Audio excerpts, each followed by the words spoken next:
신명기 31장 1절에서 8절까지의 말씀 여러분 한 절씩 교독하시다가 마지막 8절은 다 같이 한 목소리로 공독하시겠습니다. 또 모세가 가서 온 이스라엘에게 이 말씀을 전하여 그들에게 이르되 이제 내 나이 120세라 내가 더 이상 출입하지 못하겠고 여호와께서도 내게 이르시기를 너는 이 요단을 건너지 못하리라 하셨느니라. 여호와께서 이미 말씀하신 것과 같이 내 하나님 여호와께서 너희보다 먼저 건너가사 이 민족들을 내 앞에서 멸하시고 내가 그 땅을 차지하게 할 것이며 여호수아는 내 앞에서 건너갈지나. 또한 여호와께서 이미 멸하신 아모리와 시온과 옥과 및 그 땅에 행하신 것과 같이 그들에게서도 행하실 것이라. 또한 여호와께서 그들을 너희 앞에 넘기시리니 너희는 내가 너희에게 명령한 모든 명령대로 그들에게 행할 것이라. 너희는 강하고 담대하라. 두려워하지 말라. 그들 앞에서 떨지 말라. 이는 내 하나님 여호와 그가 너와 함께 가시며 결코 너를 떠나지 아니하시며 버리지 아니하실 것임이라 하고. 모세가 여호수아를 불러 온 이스라엘의 목전에서 그에게 이르되 너는 강하고 담대하라. 너는 이 백성을 거느리고 여호와께서 그들의 조상에게 주리라고 맹세하신 땅에 들어가서 그들에게 그 땅을 차지하게 하라. 우리 다 같이 읽겠습니다. 그리하면 여호와 그가 내 앞에서 가시며 너와 함께하사 너를 떠나지 아니하시며 버리지 아니하시리니 너는 두려워하지 말라. 놀라지 말라. 아멘. 할렐루야. 반갑습니다. 오늘 예배 자리에 나오신 성도님들을 주님 이름으로 환영하고 또 축복합니다. 우리 함께 반갑게 인사 나누길 원합니다. 참 잘 오셨습니다. 또 주님 이름으로 축복합니다. 네, 주님 이름으로 축복합니다. 오늘 이 자리에 함께 하신 성령님께서 여러분 마음을 만져주셔서 부드러운 마음으로 새롭게 변화시켜 주실 줄 믿습니다. 우리가 방금 읽은 본문 신명기 31장에 보면 이 지도자 모세가 이제 죽음을 앞둔 상황에서 그의 후계자 여호수아와 그 이스라엘 백성들을 격려하고 또 당부하는 그런 말씀들이 나오는데요. 백성들에게 하는 당부가 이렇습니다. 신명기 31장 6절 너희는 강하고 담대하라. 두려워하지 말라. 그들 앞에서 떨지 마라. 이는 내 하나님 여호와 그가 너와 함께 하시며 결코 너를 떠나지 아니하시며 버리지 아니할 것임이니라 하고 이렇게 백성들에게 당부하고는 그 다음에 후계자 여호수아에게도 똑같은 말씀을 던집니다. 7절 모세가 여호수아를 불러 온 이스라엘의 목전에서 그에게 이르되 너는 강하고 담대하라. 너는 이 백성을 거느리고 여호와께서 그들의 조상에게 주리라고 맹세하신 땅에 들어가서 그들에게 그 땅을 차지하게 하라. 저는 이 말씀들을 보면서 그 여호수아 1장에서 하나님이 여호수아를 후계자로 세우시고 그 주신 말씀이 연상이 됐는데요. 계속 반복하시는 말씀이 그거 아닙니까? 여호수아 1장 9절 내가 네게 명령한 것이 아니냐. 강하고 담대하라. 두려워하지 말며 놀라지 말라. 내가 어디로 가든지 내 하나님 여호와가 너와 함께 하느니라 하시니라. 아멘. 여러분 지금 하나님은 왜 이렇게 두려워하지 말라는 말씀을 계속 반복하고 계시는 거예요?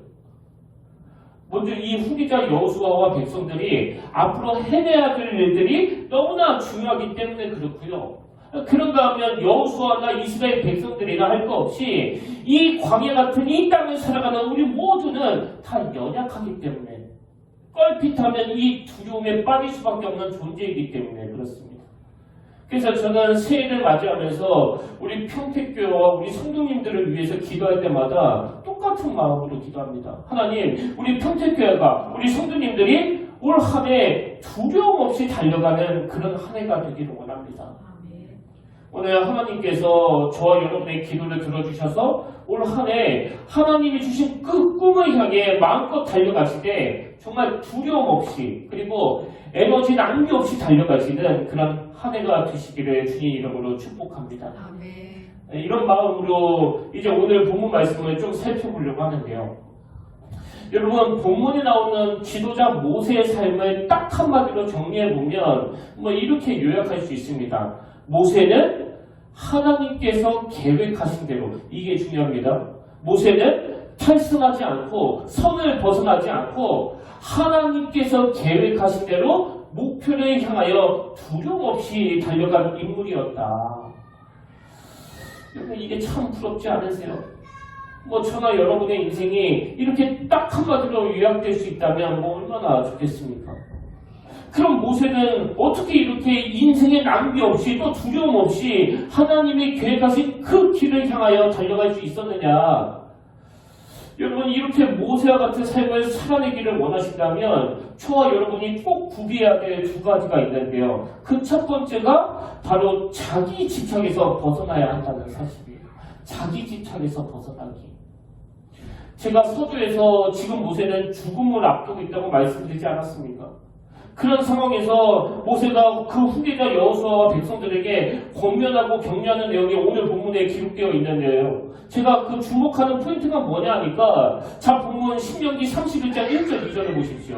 또 모세가 가서 온 이스라엘에게 이 말씀을 전하여 그들에게 이르되 이제 내 나이 120세라 내가 더 이상 출입하지 못하겠고 여호와께서도 내게 이르시기를 너는 이 요단을 건너지 못하리라 하셨느니라.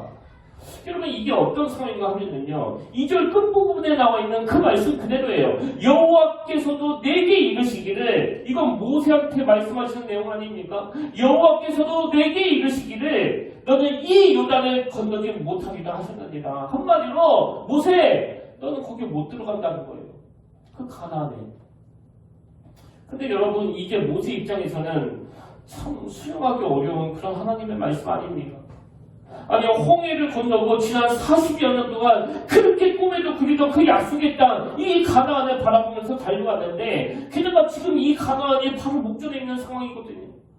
그래서 이 지도자 모세의 입장에서 이게 너무나 원통하고 억울하고 그런 하나님의 조치에 대하여 막 따지고 싶을 정도로 화가 났을 것 같은데요. 제가 오늘 본문에서 주목한 게 뭐냐, 이 긴 8절까지의 말씀 속에서 모세가 언급하는 건 여기 딱 2절 이 한마디예요. 나는 가나안에 못 들어간다. 하나님이 그렇게 말씀하셨다. 이게 다예요. 더 이상의 언급이 없습니다. 근데 여러분 사실 이게 쉬운 일입니까? 아니 일평생을 바쳐서 여기까지 달려왔는데, 그리고 누구나 저나 여러분이나 이 죄성을 가진 모든 인간은요 이 자기 집착이라는 굴레에서 못 벗어나는 거 아닙니까? 그냥 온 우주가 나를 중심으로 굴러가가지고 뭐 백성들이야 그 가나안에 들어가거나 말거나 모세 나만 그 가나안에 들어갈 수 있다면 이 마음이 참 안도가 되는 게 이게 바로 인간의 본능이에요. 근데 여러분 사실 이 인간의 자기 집착 때문에 그 대인관계가 얼마나 복잡해지고 또 얼마나 어려워지는 겁니다. 이 자기 집착 때문에 인간관계가 잘 풀려지지가 않고 이 자기 집착 때문에 그 나이 들수록 추해지거나 비우그레지는 이런 경우들을 제가 많이 보고 있고요. 또 이 자기 집착 때문에 그렇게 평생을 쌓아온 그 명예와 명성을 하루아침에 무너뜨리는 이런 일들을 우리가 매일 뉴스를 통해 또 신문을 통해 또 주변을 통해 듣고 보고 하는 거 아닙니까? 이게 다 자기 집착에서 나온 문제거든요. 주변을 둘러보면 저를 포함해서 이 자기 집착으로부터 자유하는 그런 성도들, 그런 지도자들 거의 없는 것 같아요. 그래서 인간이에요. 근데 놀랍게도 오늘 모세에게서는 이런 자기 집착이 보이지 않는다는 겁니다. 아무리 내가 가나안에 들어가고 싶다 하더라도 이게 인간의 본능이라 하더라도 하나님이 그렇게 말씀하셨다. 그래서 나는 못 들어간다. 이게 다예요. 자기 집착이 없습니다. 그리고 이건 세례 요한도 마찬가지 아닙니까? 요한복음 3장 30절 그는 흥하여야 하겠고 나는 쇠하여야 하리라. 여러분 이런 생각을 가지고 있는 이 세례 요한에게 사단이 그 무엇으로 공격할 수 있겠냐고요. 여기에 자기 집착이 눈꽃만큼이라도 있습니까? 사도 바울도 마찬가지예요. 사도행전 2장 24절 내가 달려갈 길과 주 예수께 받은 사명 곧 하나님의 은혜의 복음을 증언하는 일을 마치려 하면은 나의 생명조차 조금도 귀한 것으로 여기지 아니하노라. 이런 고백을 하는 이 사도 바울의 삶에 이 자기 집착이 어떻게 자리 잡을 수 있겠냐. 그리고 여러분 오늘 본문에 나오는 이 모세나 세례 요한이나 이 사도 바울의 삶을 가만히 보면요, 이 단순한 삶에서 오는 그 아름다움이 보이지 않습니까? 뭐 구질구질하진 않잖아요. 깔끔한 인생이요. 제가 앞에서 이 자기 집착으로부터 벗어난 사람이 뭐 별로 없다고 말씀드렸지만요, 이 성경에 나오는 이런 인물들뿐만 아니고 저는 종종 이 자기 집착으로부터 자유하는 그런 사람들을 보거든요. 이분들은 어떤 문제를 놓고 하나님 앞에 막 씨름하면서 전투적으로 기도하더라도요, 뭐 하나님으로부터 응답을 못 들었다 하더라도, 그게 아무리 하나님이 원하시지 않는 일이라고 하더라도 자기는 원하는데 모세처럼 그 하나님의 주권을 바로 인정하는 거예요. 바로 순종하는 겁니다. 그래서 뭐 삶에 그렇게 큰 갈등도 없고요, 그 문제가 해결이 안 됐다고 해서 막 두려워하거나 잠을 못 들거나 뭐 그러진 않는 거예요. 왜? 항상 선한 길로 인도하시는 그 주님을 신뢰하기 때문이에요. 근데 이 자기 집착이 많은 분들은요, 기도는 많이 하는 것 같은데 기도가 전부 다 자기 중심적이에요.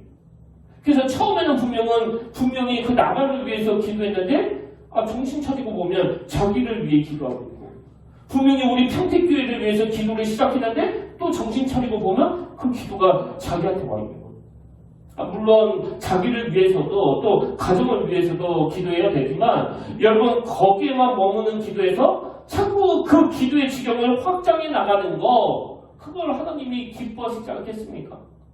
그래서 저는 한교회를 담임하는 목사로서 늘 그 구약의 사울왕을 반면교사 삼는데요. 여러분 사울왕 아시잖아요?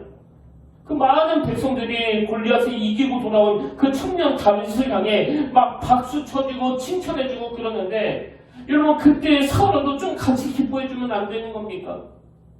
그냥 왕이라는 사람이 이 자기 집착에 빠져 있으니까 백성들이 다윗을 주목하는 걸 견딜 수가 없어 하는 거예요. 그래서 여러분도 아시지만 이 사울왕의 말로를 보면요, 그냥 다윗을 주목해가지고 자기 남은 인생 전부를 이 다윗 죽이려고 혈연이 된 일에 모든 에너지를 다 쓰잖아요. 그렇게 하고 비참하게 죽는 인물이 바로 사울왕 아닙니까? 이게 도대체 뭐예요? 이게 얼마나 뭐 구질구질한 인생입니까?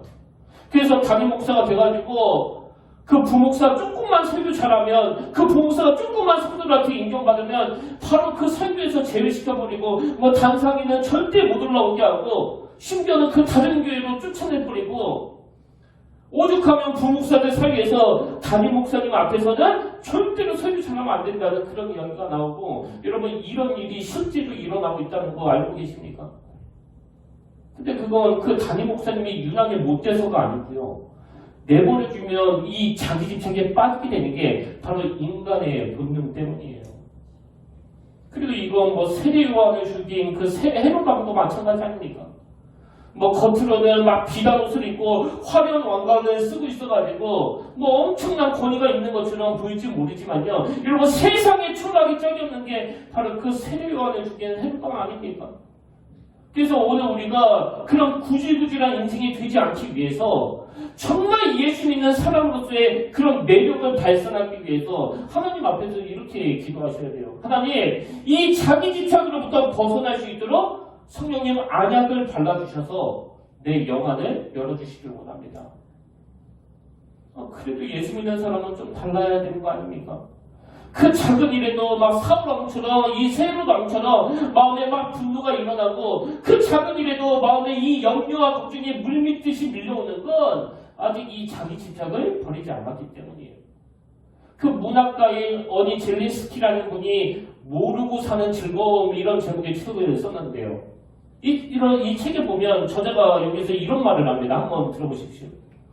한마디로 걱정이라는 것은 그 100% 쓸데없는 것인데 다 동의가 되지 않습니까? 이걸 뭐 누가 모르느냐고요. 우리가 하는 걱정은요, 대부분이 다 쓸데없는 거예요. 한번 들어보세요. 한마디로 걱정이라는 것은 그 100%가 쓸데없는 것인데, 그것을 아는 사람들이 걱정을 못 버리는 이유는 내 고집과 집착이 고질병이 되었기 때문이다. 뭔 소리인지 아시겠죠? 그 걱정해봤자 아무 소용없다는 걸 뻔히 알지만 늘 걱정, 근심에 휩싸일 수밖에 없는 건 우리 안에 이 고집과 집착이 고질병이 됐기 때문이라는 것. 한마디로 말해 자기 집착이 우리 인생을 걱정과 두려움에 휩싸이게 만드는 그 원흉이라는 그 말입니다. 그래서 저는 지난 연말과 올 신년에 이 두 권의 책을 꺼내 읽었는데요. 그 중에 하나가 김영민 교수가 쓴 아침에는 죽음을 생각하는 것이 좋다. 제가 책 제목이 독특해서 종종 눈길이 가는 경우가 있는데 이 책이 바로 그런 경우예요. 이 하루를 시작하는 활기찬 아침에 무슨 죽음부터 생각하느냐고요.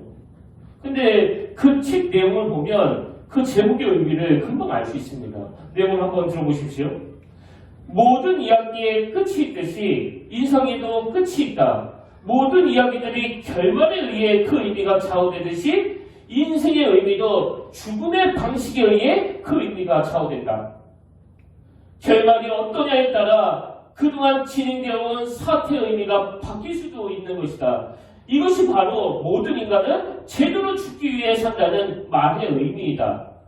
어느 자리에서 어떻게 죽을 것인가? 삶은 선택할 수 없지만 죽음은 선택할 수 있다. 왜 책 제목을 아침에는 죽음을 생각하는 것이 좋다 이렇게 정했는지 아시겠죠? 그 사람의 평가는 젊을 때 어떻게 살았냐가 아니고 마지막에 그가 어떤 모습으로 죽었느냐 이게 평가 기준이라는 거예요. 그래서 그 책에 보면 일본 에도 시대 무사로 알려진 사람입니다. 야마모토 스네토무라는 사람이 한 말을 인용하는데요. 그가 이런 말을 했다고 하네요. 아침부터 죽음을 각오하고 있어야 무사로서 합당한 행동을 할 수 있다. 다시요. 아침부터 죽음을 각오하고 있어야 무사로서 합당한 행동을 할 수 있다. 저는 담임 목사로서 이 한마디가 저에게 너무나 큰 교훈이 되는 것 같아요. 아침부터 죽음을 각오해야 그 비굴해지지 않는다는 그 얘기 아닙니까? 아침부터 죽음을 각오해야 이 집착하지 않는 삶을 살게 된다는 거 아닙니까?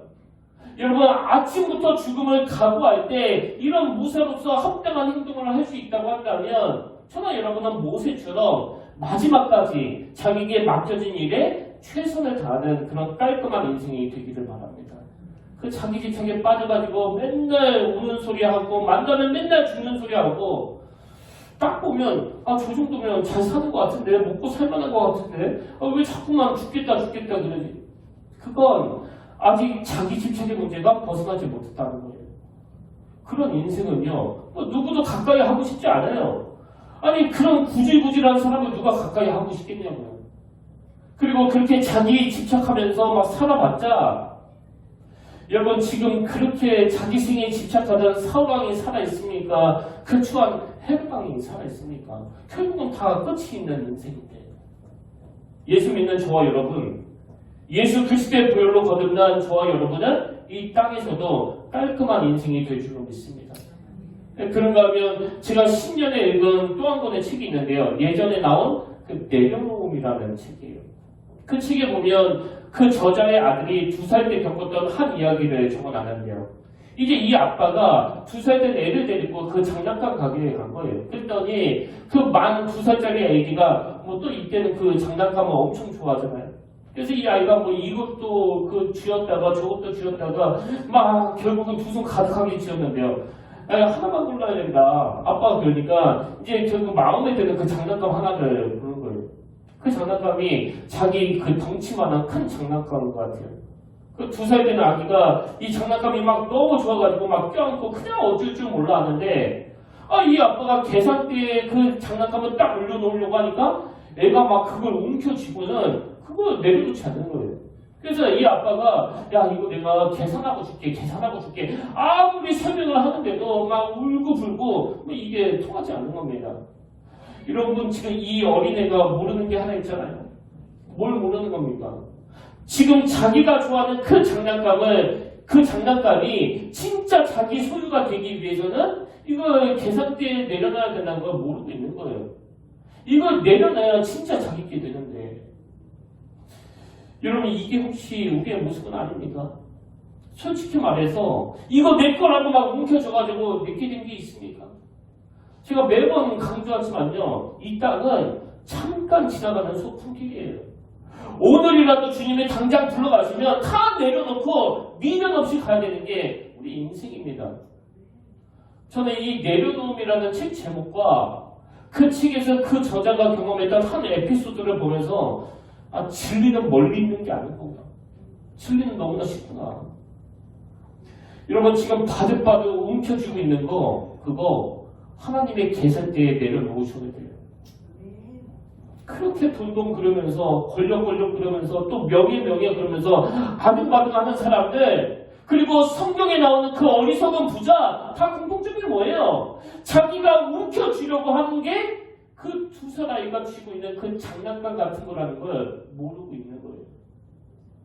근데 여러분이 잘 아시는 그 어린아이의 작은 도시락 만약에 그 아이가 그냥 탐욕에 찌든 어른처럼 이 도시락 내 거라고 이거 나는 절대 못 내놓는다고 막 움켜쥐고 저기 다 나무 밑에 가가지고 혼자서 그거 도시락 먹었으면요 뭐 아무 일도 안 일어나는 거 아닙니까?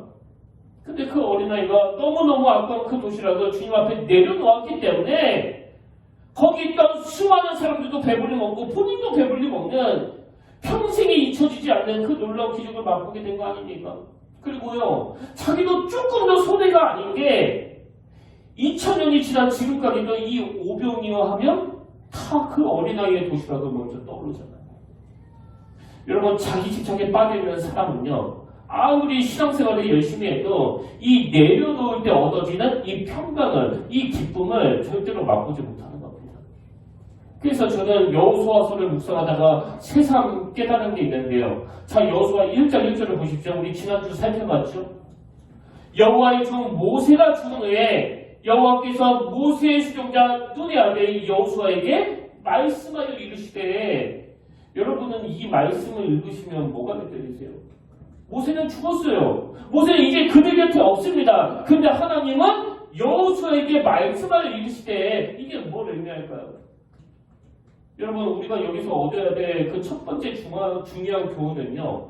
하나님은 모세 한 사람에게만 하나님의 일을 맡기시지 않는다는 거예요. 그리고 더 중요한 두 번째 교훈이 있는데 그게 뭐냐? 모세가 죽었다고 그 하나님의 역사가 끝나는 게 아니라는 겁니다. 그래서 2절 내 종 모세가 죽었으니 이제 너는 이 모든 백성과 더불어 일어나 이 요단을 건너 내가 그들 곧 이스라엘 자손에게 주는 그 땅으로 가라. 하나님의 계획은 계속 진행되는 거예요. 계속. 오늘 저 같은 지도자들이 가지고 있는 그 치명적인 자기집착은 뭐예요? 나 아니면 안 된다는 거 아닙니까? 아니 내가 아니면 이거 누가 하겠냐고. 저 여러분 모두가 다 올 한 해 내내 아니요 평생 기억하셔야 돼요. 내가 아니어도 하나님의 일은 계속 진행된다는 거. 그리고 하나님은 그 일이 중요하면 중요할수록 한 사람에게만 그 일을 다 맡기지 않으신다는 거. 여러분 이 사실을 인식하는 것만으로도 내 안에 있는 두려움을 몰아내는 능력이 될 줄 믿습니다. 제가 이걸 몰랐기 때문에 그렇게 두려워한 거 아닙니까? 그 코로나로 교회에서 밥 먹는 게 중단이 되고 그래서 한동안 뭐 김밥을 대신 드렸잖아요. 근데 이제 그 코로나가 뭐 좀 잠잠해지니까요.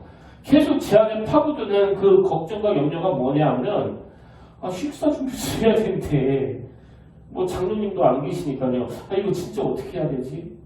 한 주씩 하려면 인원이 부족한데 그 일을 자꾸 내가 해결하려고 하니까 막 두려움이 오더라고요. 근데 여러분 다 아시잖아요.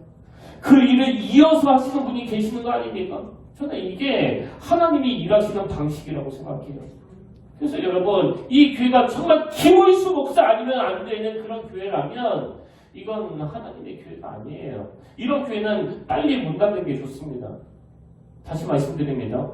모세는 죽어도 하나님의 역사는 중단되지 않고 계속된다는 거. 이게 하나님 나라예요. 이런 맥락에서 저와 여러분 모두가 다 기억해야 될 말씀이 디모데후서 1장 7절입니다. 하나님이 우리에게 주시는 것은 두려워하는 마음이 아니요 오직 능력과 사랑과 절제하는 마음이니 이 두려움을 제거하는 마지막 관문 그 두려움이 오지 못하도록 문을 닫는 그 마지막 한마디는 절제하는 마음이에요. 그래서 저와 여러분이 모세처럼 이 두려움 없는 삶을 살기를 원한다면 특히 나 아니면 안 된다는 그런 자기 집착을 내려놔야 된다는 거 여러분 꼭 기억하시길 바랍니다. 그리고 아마 두 번째로 우리 삶이 두려움 없이 달려가는 인생이 되기 위해서는요. 앞서 행하시는 이게 굉장히 중요한 개념입니다. 앞서 행하시는 하나님을 신뢰하기. 자, 3절을 보십시오. 모세가 백성들에게 이렇게 말합니다. 여호와께서 이미 말씀하신 것과 같이 내 하나님 여호와께서 너보다 먼저 건너가사 그 다음 8절 여호수아에게도 똑같은 말을 해요. 그리하면 여호와 그가 내 앞에서 가시며 여호와 그가 너희 앞에서 가시며 너와 함께하사. 지금 모세가 백성들을 향해서 나는 가나안에 못 들어간다. 하나님이 그렇게 말씀하셨다 그러니까 이 백성들 사이에서 이 미래에 대한 두려움. 우리가 모세 없이 어떻게 가나안에 들어가지? 우리는 어떻게 되는 것이? 막 이런 두려움이 몰려오는 거예요. 그럴 때 이 모세가 뭐라고 이야기합니까? 나는 비록 죽지만 내 하나님 여호와께서 너희보다 먼저 건너가시기 때문에 또 여호와 그가 너희 앞에 가시며 너와 함께 하시기 때문에 두려워하지 말라는 거예요. 놀라지 말라는 겁니다. 그리고 오늘 이 모세의 두려워하지 말라는 이 권면은요. 신명기 1장에서도 똑같이 나오는데 여러분도 아시지만 그 가나안에 도달하기 전에 그 12명의 정탐꾼을 보내지 않았습니까? 근데 그 12명의 정탐꾼 중에서 무려 10명의 정탐꾼이 그들은 굉장히 장대하다. 우리는 그들에 비해서 아무것도 아니다. 메뚜기에 불과하다. 우리는 그들의 밥이 될 것이다. 막 이런 부정적인 보고를 하니까 이 백성들이 막 요동하는 거예요. 마음에서. 그럴 때 이 모세가 두려워 떨고 있는 그 백성들을 향해서 뭐라고 말하느냐. 신명기 1장 29절 30절 내가 너희에게 말하기를 그들을 무서워하지 말라. 두려워하지 말라. 너희보다 먼저 가시는 너희의 하나님 여호와께서 애굽에서 너희를 위하여 너희 목전에서 모든 일을 행하신 것 같이 이제도 너희를 위하여 싸울 것이며 그러면서 모세가 이 과거에 하나님이 주셨던 그 은혜를 그 후대들한테 이렇게 말합니다. 31절 광야에서도 너희가 당하였거니와 광야에서도 너희가 경험했거니와 사람이 자기 아들을 안는 것 같이 너희 하나님 여호와께서 너희가 걸어온 길에서 너희를 안사 이곳까지 이르게 하셨느니라.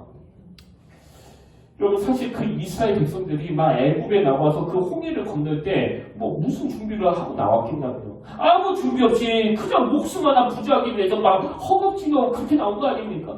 근데 여러분 그렇게 결핍이 많은 상황에서 이 모세가 경험한 게 뭐예요? 아무것도 없는 그 광야에서도 우리 앞서 행하시는 그 하나님을 경험한 거예요. 근데 이렇게 앞서 행하시는 그 하나님은 다 경험해놓고 그 백성들도 경험해놓고 이 백성들이 32절 이 일에 너희가 너희의 하나님 여호와를 믿지 아니하였도다.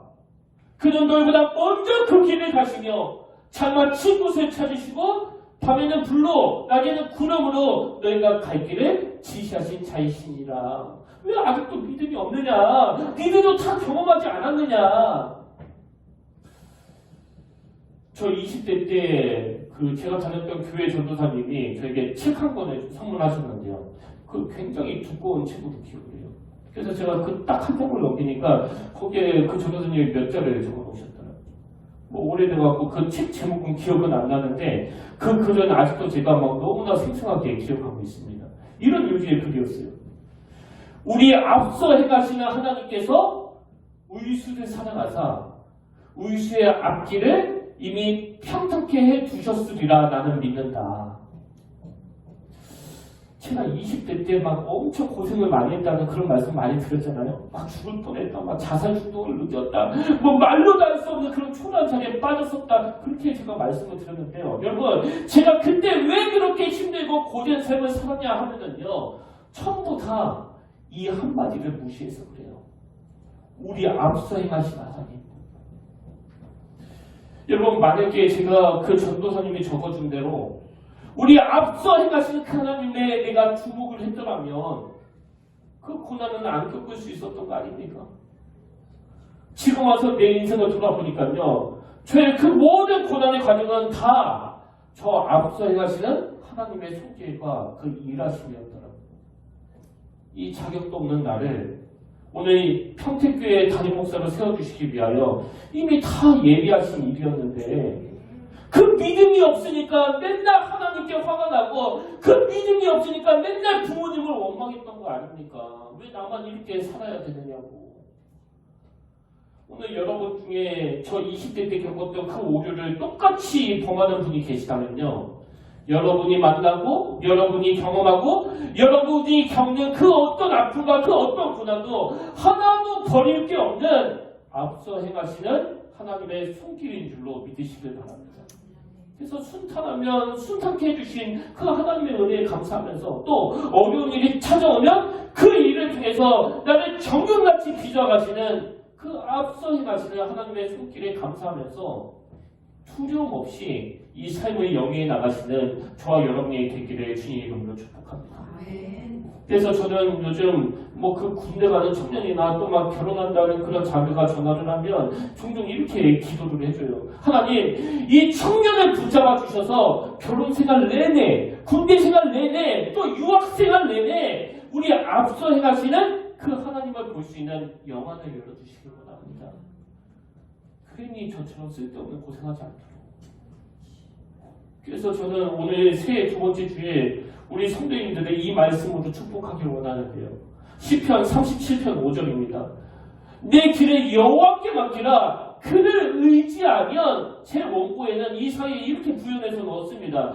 너희 길을 여호와께 맡기라. 그를 의지하면 너희 앞서 행하시는 그가 이루시고 내 일을 빛같이 나타내시며 내 공의를 정오의 빛같이 하시리로다.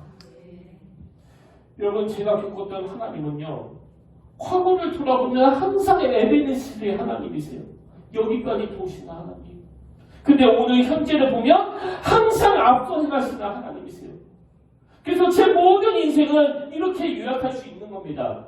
임마누엘 하나님이 함께 하시는 인생이었다. 우리와 함께 하시고 우리 앞서 행하시는 이 하나님의 역사하시니 올 한 해 이론이 아니라 여러분 삶에서 경험되어지고 여러분 삶에서 감격이 되기를 주님 이름으로 축복합니다. 여러분 이 두 가지 꼭 기억하셔야 됩니다. 두려움 없이 달려가는 인생이 되기 위해서는 첫째, 자기 집착을 배우기. 둘째, 앞서 행하시는 하나님을 신뢰하기. 근데 여러분 지금부터가 중요해요. 이론은 다 알겠는데 그럼 이 두 가지를 어떻게 구현하느냐. 여러분 이 두 가지를 구비한 인생이 되기 위해서는요, 모세처럼 출애굽기 33장 11절을 보십시오. 사람이 자기 친구와 이야기한 같이 여호와께서는 모세와 대면하여 말씀하시며, 여러분 모세가 그렇게 자기 집착이 없었던 것, 또 모세가 그렇게 앞서 행하시는 하나님을 확신할 수 있었던 것은 모세가 하나님을 어떻게 대면합니까? 사람이 자기 친구와 이야기한 같이.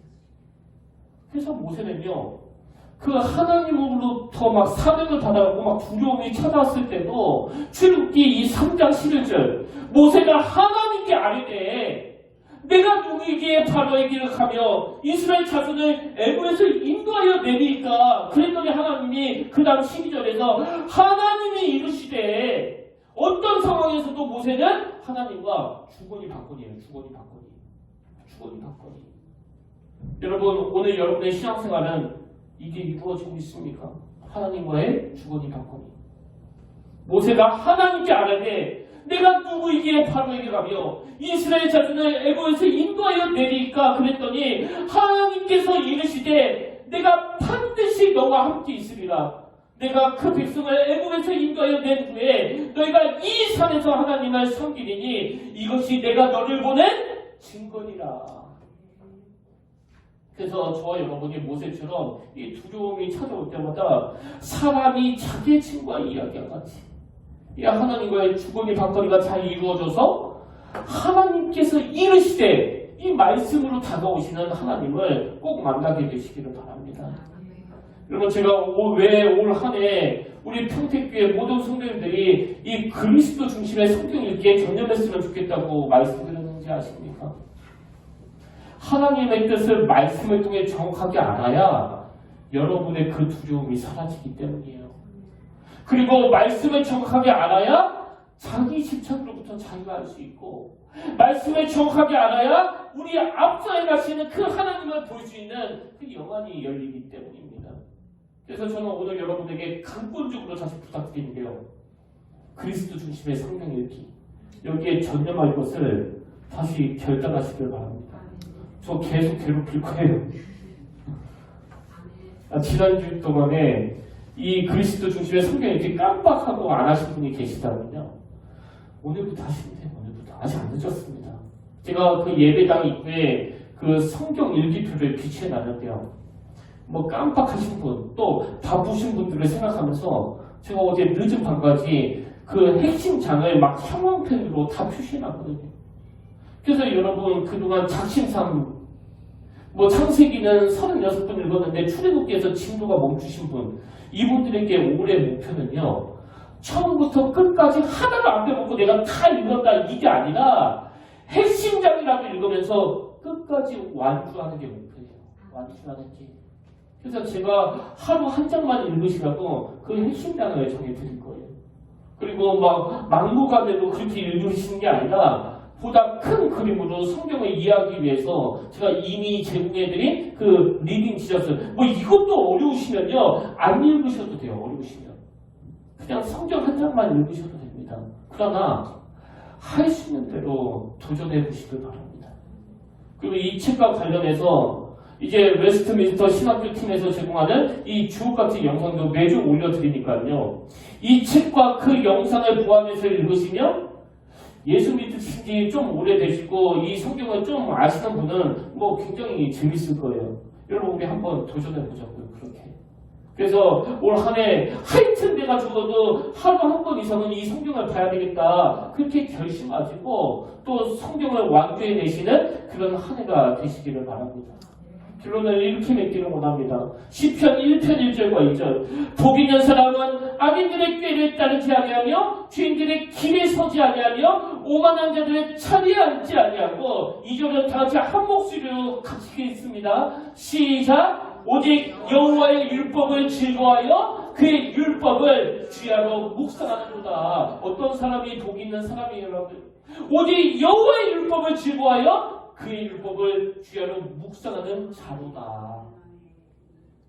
하나님의 말씀을 즐거워하여 날마다 묵상하는 그 심령의 자리에는 나를 자꾸 파멸의 길로 이끄는 그 끔찍한 자기 집착은 자리 잡지 못할 줄로 믿습니다. 그런가 하면 이 말씀을 통해 앞서 행하시는 하나님을 경험하는 것이 그 두려움을 몰아내는 능력이라고 한다면 우리 모두가 다 삶에서 우리보다 앞서 행하시는 그 하나님을 경험하며 모세처럼 혼란 없이 두려움 없이 에너지 나누기 없이 그렇게 목표를 향하여 달려나가시는 그런 승리하는 한 해가 되기를 주님 이름으로 축복합니다. 우리 이 꿈을 가지고 이 찬양 참 오래간만에 부르는 것 같은데요. 내가 주인 삼은 모든 것 내려놓고 내가 주인 삼은 모든 그 자기 집착 내려놓고 내 주 대신 주님 앞으로 나아가. 우리 가사를 생각하면서 올 한 해 꿈을 꾸시면서 이 찬양 함께 부르길 원합니다.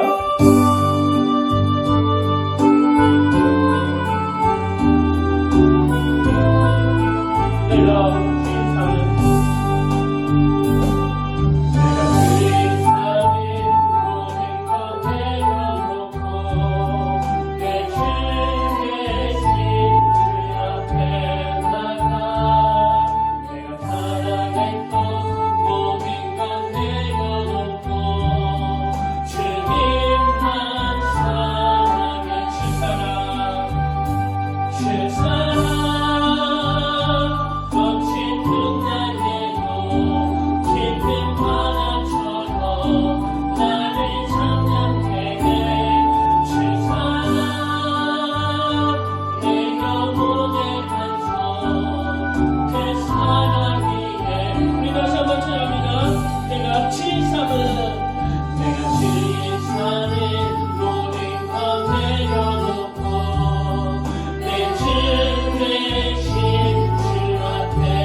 주인 삼은 거친 그 날에도 깊은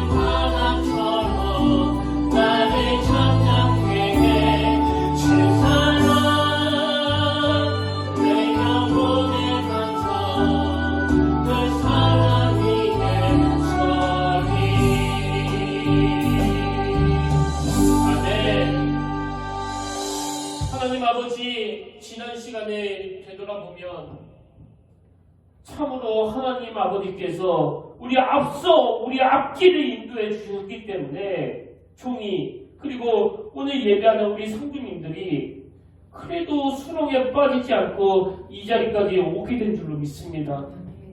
오늘 모세는 죽었지만 그래서 두려움이 찾아왔지만 약속했던 가나안 땅을 향하여 그 나아가는 일은 중단되지 않도록 끝까지 인도해 주셨던 그 하나님을 기억하며 우리 모두가 다 올 한 해 어떤 상황을 마주한다 하더라도 놀라지 말라, 두려워하지 말라, 담대하라, 내가 너희와 함께 하겠노라 말씀하시는 그 주님을 신뢰하며 하나님이 원하시는 그 길, 그 목표를 향하여 달려나가는 승리하는 한 해가 되도록 인도하여 주시옵소서.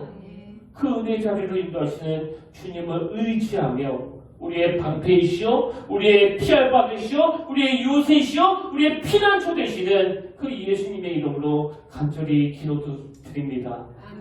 아멘. 우리 다 자리에서 일어나셔서 우리 파송 찬양으로 내는 주의 영광을 보내 우리 찬양 함께 불러보길 원하는데요. 여러분 예배가 하나님의 임재를 경험하는 사건이라면요. 이 찬양이 나보다 먼저 앞서 일하시는 그 하나님을 발견하는 그런 놀라운 시간이 되기를 원합니다. 우리 간절히 삼하면서 주님의 영광을 바라보기를 원합니다.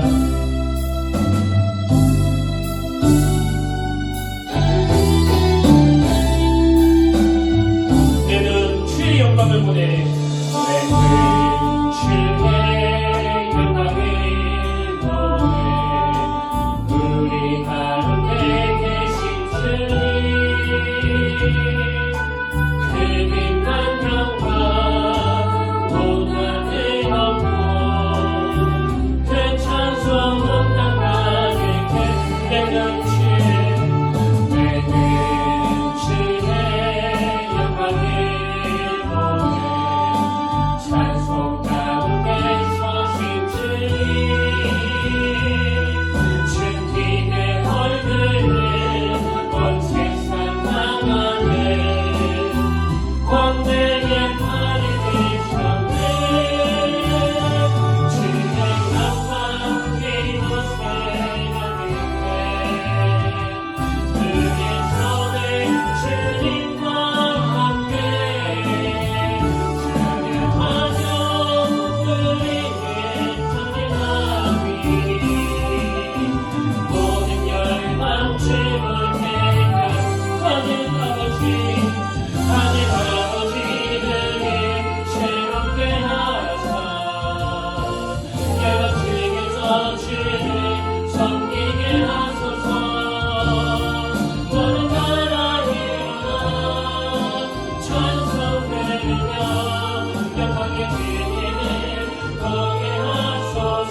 주의 영광 이곳에 나겠네 그의 손에 주님과 함께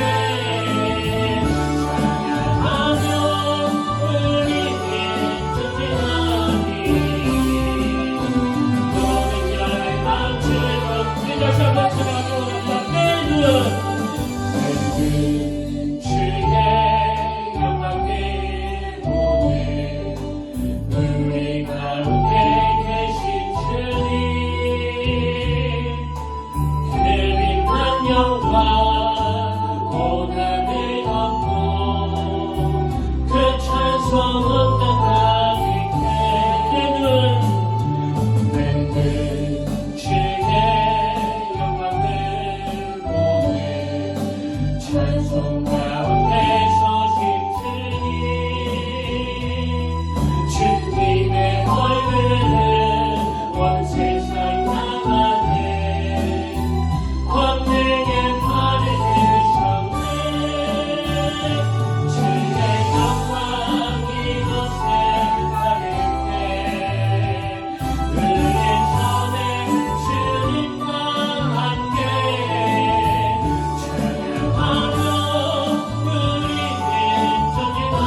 그리하면 여호와 그가 너의 앞에서 가시며 너와 함께 하사 너를 떠나지 아니하시며 버리지 아니하시리니 너는 두려워하지 말라, 놀라지 말라.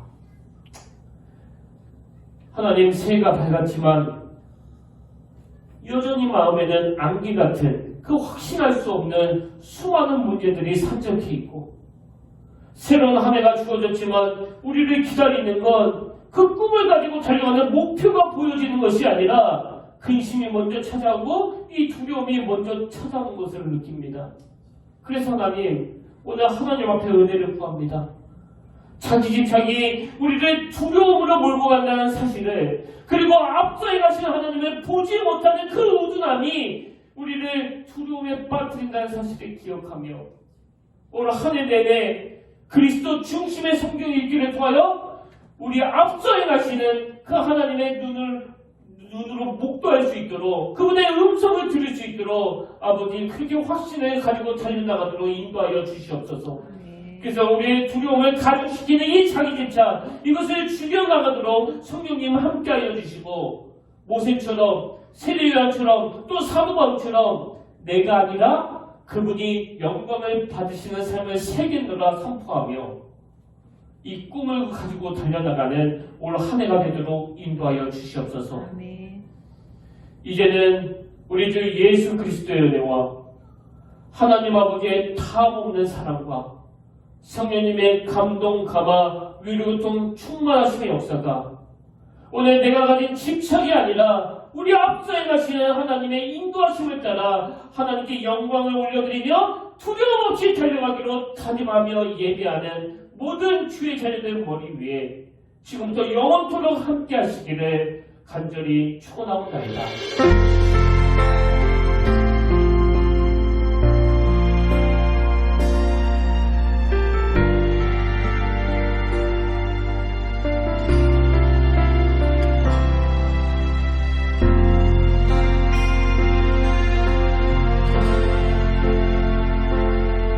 지금 서 있는 이곳에서 높임을 받으소서.